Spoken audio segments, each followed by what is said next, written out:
ಗಣಪತಾಯೇ ನಮಃ. ಶ್ರೀ ಗುರುದೇವ ರುದ್ರಾಯ ನಮಃ. ಎಲ್ರಿಗೂ ನಮಸ್ಕಾರ ಸ್ನೇಹಿತರೆ, ನಾನು ನಿಮ್ಮ ಪ್ರಕಾಶ್. ಸ್ನೇಹಿತರೆ, ಇಂದು ನಾನು ನಿಮಗೆ ರತಿಪ್ರಿಯ ವಶೀಕರಣ ಮಂತ್ರ ತೊಗೊಂಡು ಬಂದಿದ್ದೀನಿ.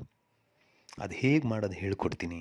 ಅದಕ್ಕೂ ಮುಂಚೆ ನನ್ನ ಚಾನಲ್ನ ಸಬ್ಸ್ಕ್ರೈಬ್ ಮಾಡಿಲ್ಲ ಅಂದರೆ ಸಬ್ಸ್ಕ್ರೈಬ್ ಮಾಡಿ, ಲೈಕ್ ಮಾಡಿ, ಶೇರ್ ಮಾಡಿ, ಹಾಗೆ ಬೆಲ್ ಐಕಾನ್ ಬಟನ್ ಪ್ರೆಸ್ ಮಾಡೋದನ್ನ ಮರಿಬೇಡಿ. ಏಕೆ ಅಂದರೆ ಮುಂದೆ ನಾನು ಏನು ವೀಡಿಯೋಸ್ ಬಿಡ್ತೀನಿ ಅದೆಲ್ಲರಿಗಿಂತ ಮುಂಚೆ ನಿಮಗೆ ಬಂದು ಸೇರುತ್ತೆ. ಸ್ನೇಹಿತರೆ, ಈ ಕ್ರಿಯೆಯನ್ನು ನೀವು 21 ದಿನ ಪೂರ್ಣ ವಿಶ್ವಾಸದಿಂದ ಜಪ ಮಾಡೋದಿರುತ್ತೆ. ಮತ್ತು ತುಳಸಿ ಮಣಿನೇ ಬೇಕಾಗುತ್ತೆ ಜಪ ಮಾಡೋದಕ್ಕೆ.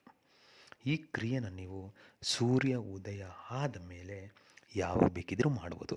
ಬಟ್ ಜಪ ಮಾಡುವಾಗ ತುಳಸಿ ಮಣಿ ಕಂಪಲ್ಸರಿ ಬೇಕು, ಮತ್ತು 1 ಗ್ಲಾಸು ನೀರು ಬೇಕು, ಮತ್ತು ಅವರ ಫೋಟೋ.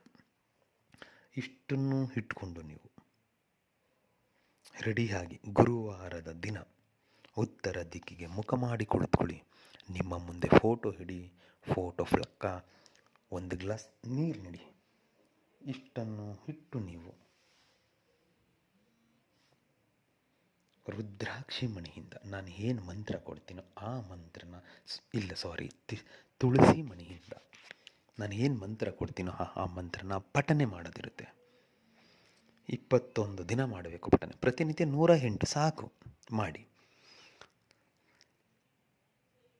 ಮಾಡಿ ಮುಗಿಸಿದ ಮೇಲೆ ಪ್ರತಿದಿನ ಆ ಗ್ಲಾಸಲ್ಲಿ ನೀರು ಏನಿತ್ತೋ ಆ ನೀರನ್ನ 1 ಹನಿ ನಿಮ್ಮ ಬೆರಳಿಂದ ನಿಮ್ಮ ಮುಂದೆ ಹಾಕಿ, ಇನ್ನೊಂದು ಹಿಂದೆ ಹಾಕಿ, ಒಂದು ಬಲಗಡೆ ಹಾಕಿ, ಒಂದು ಎಡಗಡೆ ಹಾಕಿಬಿಟ್ಟು ಪೂರ್ತಿ ಕುಡಿದ್ಬಿಡಿ.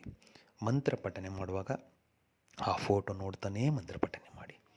ಅದಕ್ಕೆ ಮಂತ್ರ ಹೀಗಿದೆ: ಓಂ ಅಗಚ್ಚೆ ರತಿಪ್ರಿಯೆ ಓಂ ಫಟ್ ಸ್ವಾಹ. ಮಂತ್ರ ಇನ್ನೊಂದು ಸಾರಿ ಹೇಳ್ತೀನಿ ನೋಡಿ ಸ್ನೇಹಿತರೆ. ಓಂ ಅಗಚ್ಚೆ ರತಿಪ್ರಿಯೆ ಓಂ ಫಟ್ ಸ್ವಾಹ. ಈ ರೀತಿಯಾಗಿ ನೀವು ಮಾಡಿದ್ದೆ ಆದರೆ ಖಂಡಿತ ನಿಮಗೆ ರಿಸಲ್ಟ್ ಸಿಗುತ್ತೆ.